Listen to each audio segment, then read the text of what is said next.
Sabi ni GM12 kami. Yan si Ate Mels, si Ate Ems, si Julie, Dexter, Kuya Alan, Tristan, si Biboy, si GM. Si GM na palaging nasa hulihan. Hindi na. At si Michelle, meron pa. Yung bunso na anak ni Ate Mels. Mag 6 PM na guys. Natagalan tayo dahil umulan. Tingnan nyo guys, nagpapayong na sila pero wala namang ulan. Meron pa pala. Meron pa pala konti.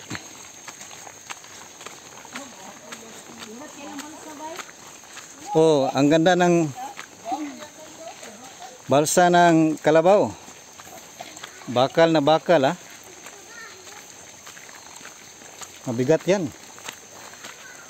Mabigat o magaan? Parang magaan lang yan. Walang kuryente dito. Kapag naglalakad ka dito, kapag gabi, madilim talaga. Patungo na kami sa pataas na portion at madulas na daan. Dito banda guys ay madulas. Dito ako una natumba nung dinala ko ang motor ko.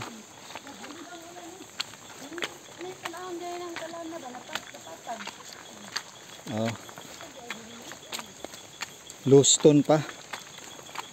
Loose gravel slide. Kapag hindi ka master ito, talagang tumba. Expect na matumba ka talaga.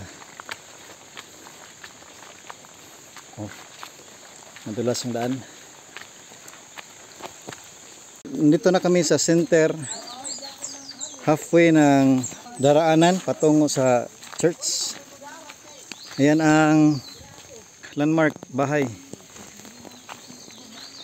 Wala lang ulan pero mayroong kunting ambon, humid. Sa nakita nyo may mga fogs doon. Kakatapos lang umulan. Maganda tingnan. Yung bukid ay maraming usok, mapuputing usok. May malaking ibon. Saan ba yun? Na-late na kami dahil umulan kasi. Iwan ko ba kung meron pang mga kabataan doon na nag-aantay?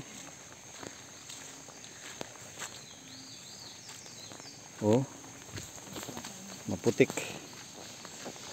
ang daraanan. Malayo pa. Dito rin guys, maganda ang tanawin. Kapag naputol itong mga maliliit na kahoy, naputol na yung mga maliit na kahoy, maganda ito tingnan. Iniwan lang yung mga saging at niyog. Maganda tingnan sa personal.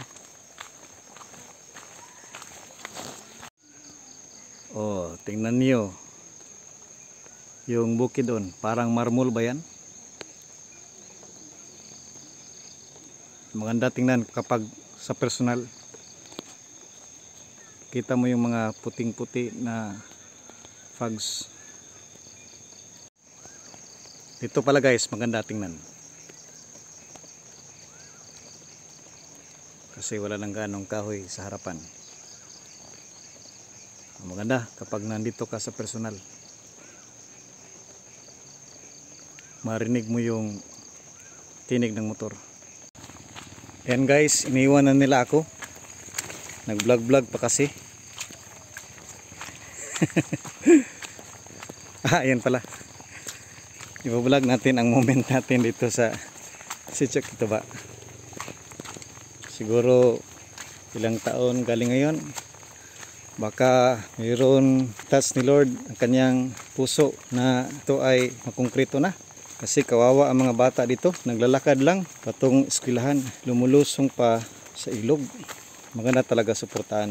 Hindi kalimutan ang mga community dito sa bukid. Further development rin. Kasi kawawa yung iba, hindi na makapag-aral dahil tingnan nyo naman ang kanilang daraanan. Kailangan tulungan talaga dito ang community.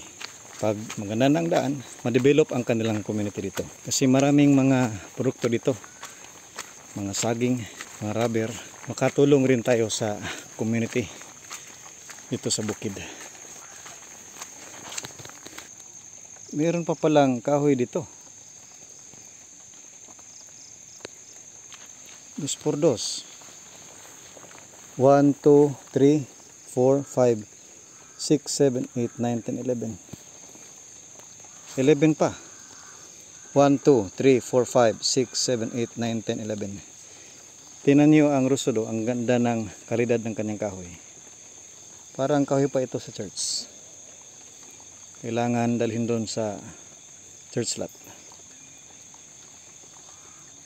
5:48 na ng gabi. Iniwan na nila talaga ako. Madilim-dilim na. Umuna yun sila kasi mag-prepare pa ng hapunan. Parang hindi na tayo makaturo doon sa mga kabataan dahil madilim na. Bukas na lang ituruan sila natin Julie. Malakas kasing ulan. Tagal rin kami nakatapos doon sa prayer meeting kanina. And guys, malapit na tayo dahil nakita natin ang swimming pool sa Sitio Kituba. Maganda magnet swimming dyan.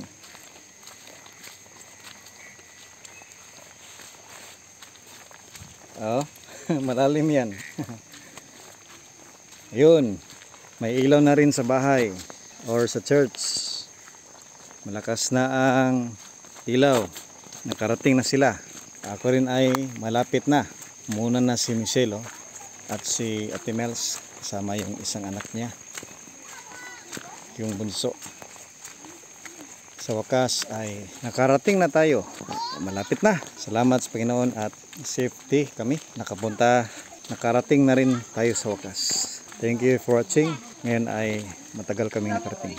Yan. Hindi makita ang kagwapo ni Tristan. Sobrang dilim. Sobrang dilim pala. Pero kapag nasa liwanag ito, gwapo ito. Oh, di ba? Ito ang kanyang kabayo si Boy. Hey! Oh. Ipabitay ng tili mo ron makatimbang. Be, ang mga Dua cellphone ka ni tel. Selfie ah. Wow, Tristan yan, Tristan. Oh, tulo ka cellphone na nga dilang papa Oh, nimo. sige kuya, yun oh. Doon sila sa kabilang bahay matulog. Laging laak pag-ibig mo ay sa akin Walang hanggan. walang hanggan hanggan inibig mo ako noon pa man.